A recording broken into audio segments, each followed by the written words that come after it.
Mercredi 24 août, l'ambassade de Chine en France a organisé une réception intitulée Études en Chine, civilisation croisée, en présence de Lu Shaye, ambassadeur de Chine en France, Chen Li, ministre près l'ambassade, les ministres conseillers près l'ambassade, Zhou Jiakui, Gao Pin, Yan Zhenquan et He Degang.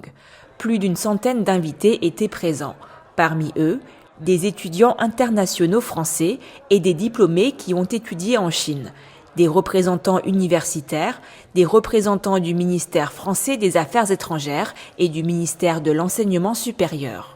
Dans son discours, Lu Shaye, ambassadeur de Chine en France, a déclaré que les étudiants internationaux sont les partisans et les acteurs de l'inspiration mutuelle entre les civilisations chinoises et françaises et du rapprochement des deux peuples, apportant du dynamisme au développement des relations sino-françaises. Il a indiqué que ces dernières années, la coopération éducative entre les deux pays n'avait jamais été aussi étendue et profonde.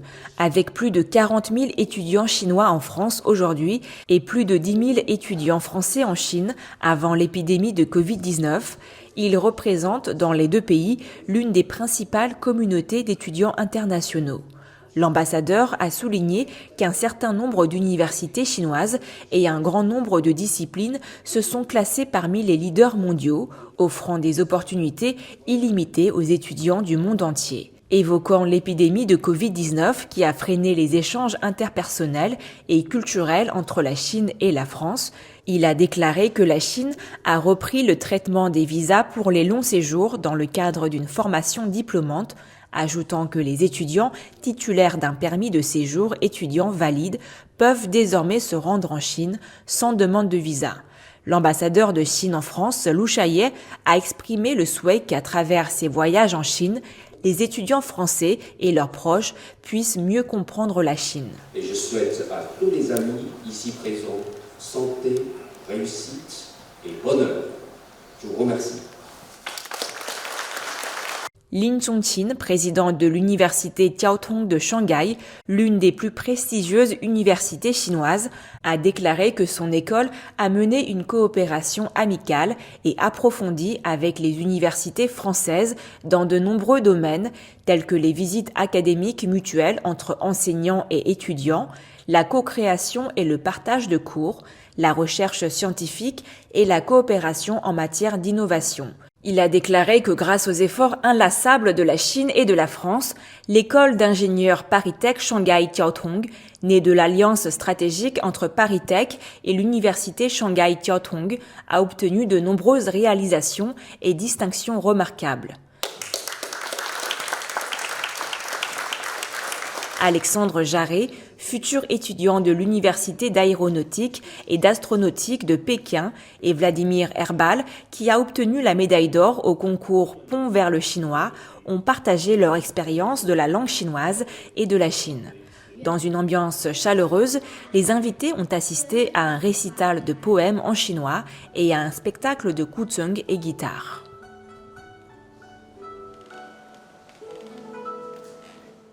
Donc je pense que l'amitié entre la Chine et la France l'avenir de cette amitié réside dans la jeunesse des deux pays.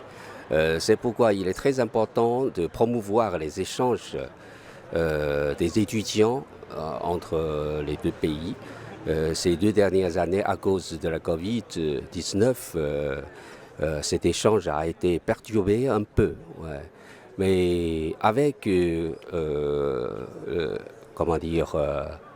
allègement de l'épidémie, le gouvernement chinois a pris des mesures de facilité pour le retour des étudiants français en Chine.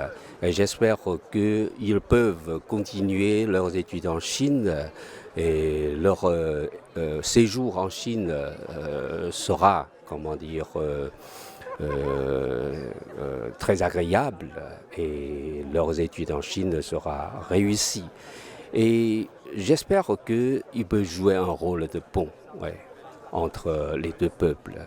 Parce qu'avec leur arrivée en Chine, leur séjour, leurs études en Chine, ils peuvent voir de leurs propres yeux la Chine pour percevoir de près la Chine et en revenant en France et raconter à leurs amis français, de sorte à approfondir la compréhension mutuelle entre les deux peuples.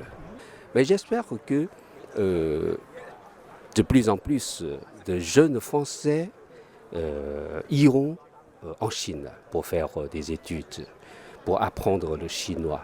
Parce que personnellement, à vrai dire, je pense que la Chine représente un peu l'avenir du développement du monde, parce que un pays de 1,4 milliard d'habitants et avec un développement si réussi, avec un marché gigantesque, ne peut pas ne pas être